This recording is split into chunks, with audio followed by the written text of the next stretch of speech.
Fala galerinha, beleza? Sejam bem-vindos a mais uma aula do professor Pedro Turco, aula de Ciências Humanas. E hoje nós vamos falar de um tema importante, que é o fim da escravidão no Brasil, né? A abolição da escravidão ocorreu durante o Segundo Reinado, um período político no Brasil onde a figura de Dom Pedro II foi fundamental para a conjuntura brasileira, ok? Então vejam, hoje nós vamos falar um pouquinho sobre a abolição da escravidão, só reforçando o contexto aqui, tá?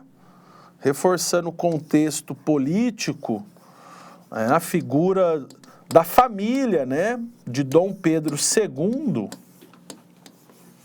em especial a sua filha, Princesa Isabel, foi fundamental para a abolição da escravidão de forma formal, tá? A gente está falando aqui da forma jurídica, da forma formal, porque a gente sabe que a escravidão deixou sequelas no Brasil, né, entre elas o racismo, tá?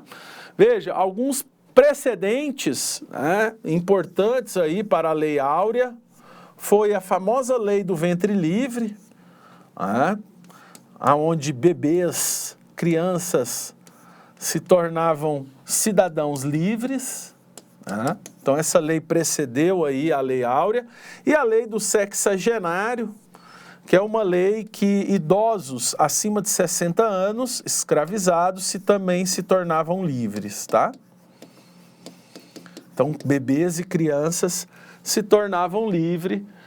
Então a Lei Áurea veio nessa esteira histórica, né? Primeiro a Lei do Ventre Livre, depois a Lei do Sexagenário, ok?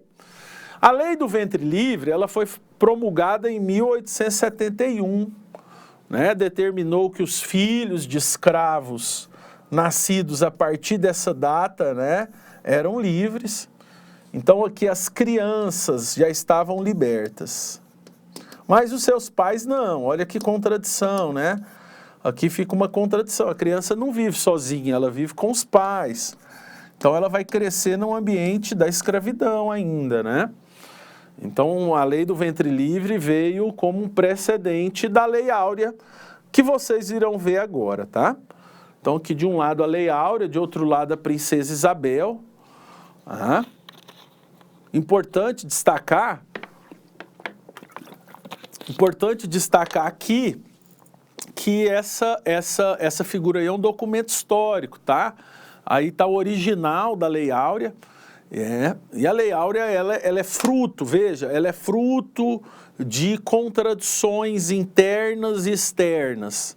As contradições internas é justamente, né, a construção institucional, né, da Lei Áurea a partir da pressão em cima da figura do Império, né, a pressão exercida na figura do Império. É claro que os movimentos sociais pedindo o fim da escravidão só cresciam no Brasil, e havia aí uma difusão das ideias liberais, da construção de um capitalismo e de uma mão de obra assalariada também. Essa é do ponto de vista interno. Do ponto de vista externo, existiu uma pressão europeia, né, principalmente por expansão de mercado. Quer dizer, escravos não recebem salário, por consequência eles não consomem, né? Então era necessário criar um mercado consumidor aqui no Brasil, e a pressão externa veio nesse sentido, né, de difusão, de construção de um Estado liberal, de uma sociedade capitalista.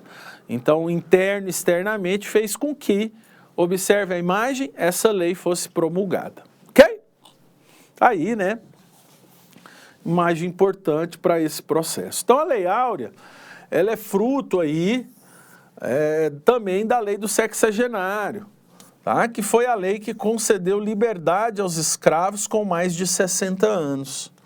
Então, pessoas com mais de 60 anos ganharam aí a sua liberdade, e a partir dessa liberdade, eles puderam dialogar com os demais setores da sociedade, né?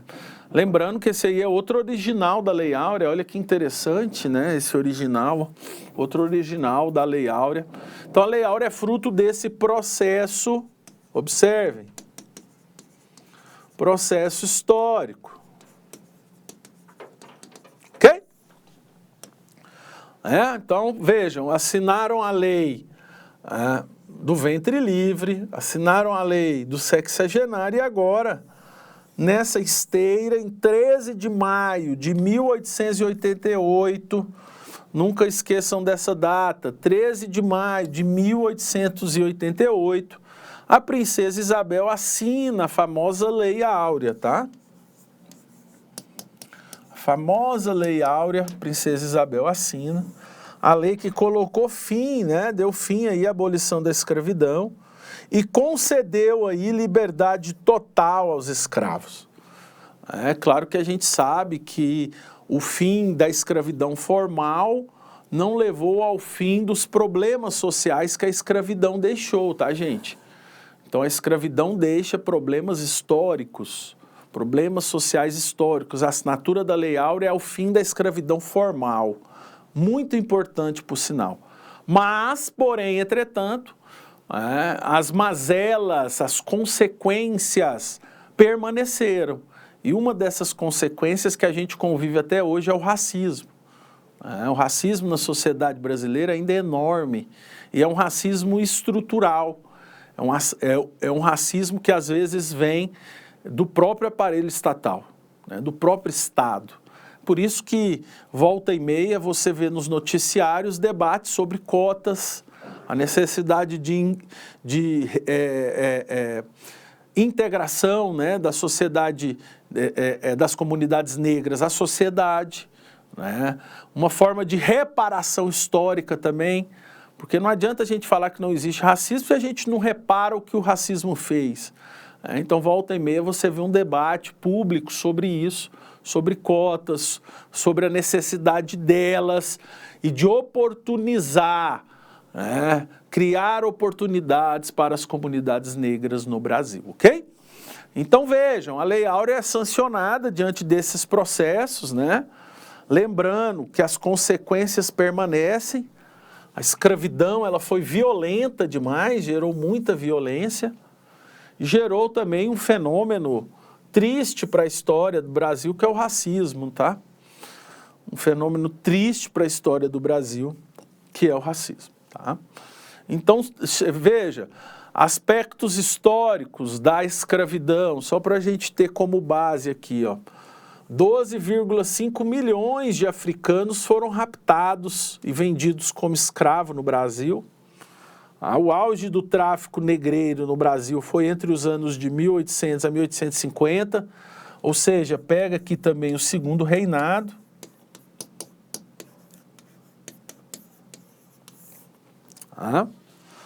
E a expectativa de vida de uma pessoa escravizada, só para vocês perceberem a tamanha violência desse processo, tá? Era 25 anos, tá? Estamos falando aí de uma baixa expectativa de vida, 25 anos não é nada, né, gente? Quer dizer, hoje a expectativa de vida do brasileiro é de 73, 74 anos, né? Então, veja, a vida média de um escravo na época era 25 anos, pelas mazelas que foi a escravidão, né? E o tráfico negreiro. Esses navios que vinham da África eram verdadeiras porões de tortura, né? Pessoas acorrentadas, mal alimentadas, em espaços sem higiene, né? Então, uma coisa terrível e cruel, né? Então, aqui pondo um pouco das mazelas do que foi a escravidão.